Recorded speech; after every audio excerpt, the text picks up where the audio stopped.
3 website serem yang ada di Deep Web part 1. Gue udah tahu deh penonton gue ini sangat-sangat mencintai gore ya. Bahkan banyak yang komen, "Bang, bahas gore dong. Gue tahu. Gue yakin kalian udah pasti nonton Red Room, Funky Town, dan segala macamnya ya. Dan kali ini gue pengen ngejelasin soal website yang kenapa ada website seperti ini. Makanya kali ini gue gak mau ngejelasin soal gore videos dulu. Gue pengen ngejelasin soal website yang menurut gue aneh, mengerikan, dan gak habis thinking gitu. Yang pertama, yaitu adalah menyewa seorang hacker. Gue tahu nih, pasti banyak dari kalian yang ngomong, "Bang, kok nyewa hacker sih? Nyewa hacker di mana seremnya?" Nah, awalnya gue juga mikir kayak gitu. Pas gue scroll dan gue ngecek produk-produknya mereka, jasa-jasa yang mereka berikan kepada klien, itu serem-serem men. Asli serem-serem. Jadi kita baca biodata singkat mereka dulu. Kalian harus membaca ini sebelum mengontak kita. Saya dan teman saya bukan hacker yang murahan yang ada di Deep Web ini, yang hanya mencari uang recehan. Kita memiliki skill yang baik dan kita tahu apa yang kita lakukan. Kita bisa mendapatkan pekerjaan sebagai hacker yang etis dari kebanyakan organisasi yang mencari hacker dengan skill dan pengalaman yang mumpuni. Dan jika kalian tertarik untuk mengontak kita, kalian juga harus bersiap dan serius untuk memberikan kami tugas yang masuk akal dan bekerja sama dengan persyaratan kita. Kita tidak cuma mencari customer di sini, tapi kita juga mencari orang-orang yang berpikiran serius, yang membutuhkan sesuatu untuk dihack yang harus diselesaikan. Tidak peduli seberapa sulit dan komplikasinya tugas yang kalian berikan, kita akan berjuang melaluinya. Dan kita akan menjamin untuk memberikan ke kalian sebelum waktu yang diharapkan atau tepat di waktu yang diharapkan. Kami datang bersama dengan skill masing-masing untuk mendapatkan hasil yang lebih besar di dalam servis kami. Kirim email kalian ke bla bla bla bla. Harus gue sensor. Oke, kita udah baca tadi profilnya mereka. Apa yang harus kalian lakukan sebelum mengontak mereka? Dan sekarang kita akan lanjut ke harga-harga dan jasa apa yang mereka berikan kepada para klien. Ini gokil. Website hacking dengan harga kisaran $500 sampai $3.000, tergantung arsitektur di dalam website. Yang kedua ada hacking PC. Jadi intinya bisa masuk ke dalam komputer personal siapapun itu, ataupun komputer organisasi yang ada dimanapun. Dan mereka mematok harga seharga $500 sampai $3.500. Mengubah nilai.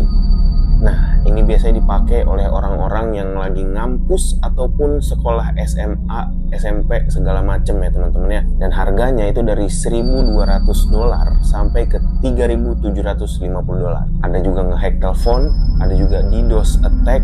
Gue nggak tahu tuh DDoS apa, mungkin orang-orang IT tahu. Ngehack email sampai ngehack sosial media orang, Instagram, Facebook, Twitter, dan segala macamnya.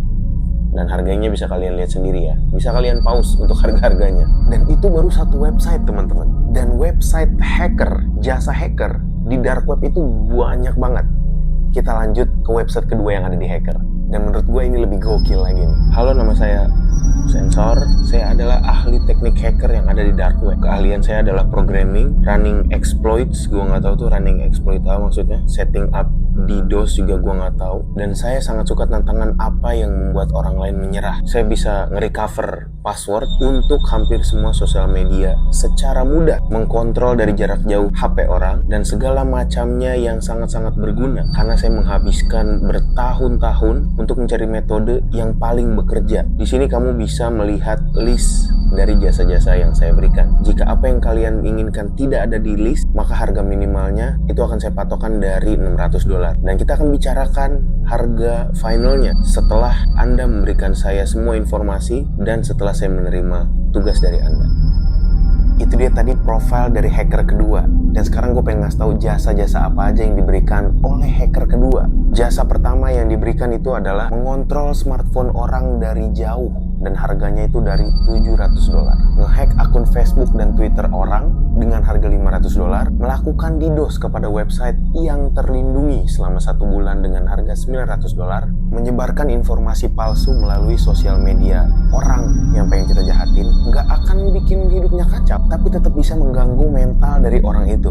Ini belum yang paling kacau, tapi menurut gue ini udah kacau. Kalau gue baca di Reddit, Kayak misalkan ada nanya nih, bang maksudnya apa tuh bang? Menyebarkan informasi palsu di akun sosial media orang tidak menghancurkan hidupnya, tapi tetap bisa mengganggu mentalnya dengan parah, kata orang-orang Reddit. Misalkan gue pengen ngejahatin cewek nih, gue kirim foto ceweknya, bang hacker nih foto cewek yang pengen gue jahatin, dan mereka edit sebagus mungkin muka si cewek yang pengen kita jahatin ke video, dan video itu disebar deh sama hackernya di sosial media cewek yang lagi pengen dijahatin dan di sosial media yang sudah besar. Apakah si cewek tidak terkena mental? Hah? Gue gak pernah bikin video gini, kok tiba-tiba ada gue ya di internet lagi bikin beginian lagi? Bahaya tuh. Dan ini dia jasa yang menurut gue yang paling gokil yang dia berikan kepada klien. Menghancurkan hidup seseorang. Si korban akan mendapatkan masalah dengan orang-orang legal atau orang-orang yang bersangkutan seperti polisi, aparat, segala macam. Si korban juga bisa kena masalah finansial atau masalah keuangan. Dan yang terakhir, yang menurut si hacker ini udah paling paten, itu adalah si hacker akan mengirimkan video-video CP atau wah gue nggak bisa ngomong di sini, lu googling aja. Nah dia bakal ngirim video-video CP ini ke komputer si korbannya, lalu si hacker akan menelpon polisi. Pak, di laptop atau di PC-nya si ini ada video-video CP nih pak, tangkep pak. Dan harganya itu untuk kriminal menurut gue ini murah banget, hanya $1.700. Wow. Dan tentu saja teman-teman ini semua dibayarkan menggunakan Bitcoin. Website mengerikan kedua yang ada di dark web itu adalah Joy of Satan.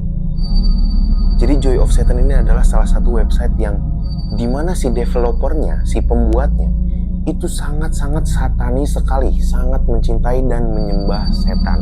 Dan di sini banyak banget kategori-kategori yang bisa kita eksplor. Sejarah awal satanis, cara mendedikasikan jiwa kita untuk satan, anak kecil dan anak remaja untuk setan, dan ilmu sihir dari setan. Dari semua kategori itu sebenarnya banyak juga kategori yang pas kita klik itu udah di take down sama si developernya. Gua nggak tahu sama developernya atau sama polisi internet. Tapi yang sangat-sangat mencuri perhatian gua itu adalah ini nih, dead spell. Dead spell itu mungkin kalau di Indonesia kayak santet gitu ya. Nah gua nggak tahu tuh gimana caranya mengoperasikan santet.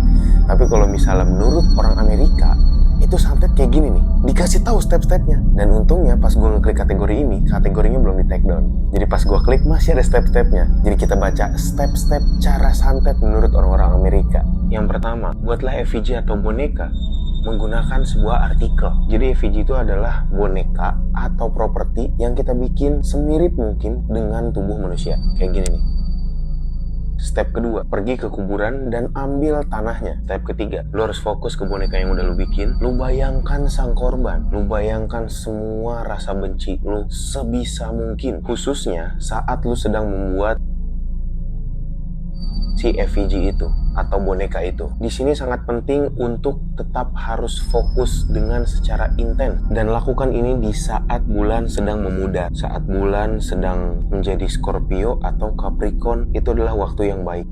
Gua nggak paham tuh maksudnya. Yang keempat, bikin kotak kecil, kotak kardus pun nggak apa-apa tuh katanya. Yang kelima, nyalakan lilin hitam, konsentrasi secara intens membayangkan kematian dan kehancuran dari musuhmu. Jangan sampai terganggu atau hilang fokus. Yang keenam, letakkan boneka tadi ke dalam kardus tadi. Kubur boneka itu dengan tanah yang sudah kita ambil tadi di dalam kotaknya. Simpan sedikit tanahnya, bawa keluar atau bawa kembali ke kuburan dan kubur. Taburkan tanah yang udah kita tadi simpan sedikit di atas boxnya dengan kita sudah meyakini kalau si korban akan menemui ajalnya. Nomor 10, jangan pikirkan tentang sihirnya atau jangan pikirkan tentang musuhnya karena itu akan mengganggu prosesnya. Kalau gue baca-baca di Reddit, katanya banyak yang berhasil melakukan sesuatu, gue nggak tahu apa yang mereka lakukan, dengan petunjuk-petunjuk dari website ini. Kita lanjut ke website yang ketiga. Website yang ketiga ini menurut gue website yang paling serem di video ini. Nanti gue bakal bahas website-website lainnya yang lebih serem lagi kok. Website ketiga kita panggil dengan The Human Experiment. Jadi The Human Experiment ini intinya mereka itu melakukan eksperimen-eksperimen kepada manusia. Melakukan eksperimen dengan seorang manusia itu sangat-sangat ilegal. Makanya disediakan tikus laboratorium ataupun kelinci laboratorium yang biasa kita sebut kelinci percobaan. Nah disitulah kita melakukan eksperimen atau percobaan. Sedangkan di website ini mereka menggunakan percobaan dengan manusia. Yang paling gokil yang pernah gua tonton itu adalah menyuntikkan zat pemutih ke dalam wanita yang sedang hamil. ada juga melakukan eksperimen kelaparan ke para korbannya. Nah, maksudnya kelaparan di sini itu apa? Maksudnya nggak dikasih makan atau minum sama sekali, bukan. Jadi kayak misalnya, apa yang terjadi kepada manusia kalau setiap hari cuma makan 1 sendok nasi, kayak gitu-gitu. Pokoknya yang aneh-aneh yang ada di otak mereka dicobain ke situ. Ada juga mengetes radiasi nuklir kepada manusia yang udah mereka ambil atau korban-korban mereka. Apa yang akan terjadi kepada manusia yang terkena radiasi nuklir dengan jarak 10 meter? Oh, ternyata begini-gini, mati. Korban kedua, apa yang terjadi kalau jarak 20 meter? Gini, oh mati. Lanjut lagi, terus sampai di mana mereka menemukan kepuasan mereka sendiri. Dan mereka mengambil manusia-manusia dari mana? Iya, betul yang ada di otak kalian, betul sekali. Mereka mengambil dari orang-orang homeless atau yang nggak punya rumah atau gembelan. Makanya, gue nggak habis pikir deh.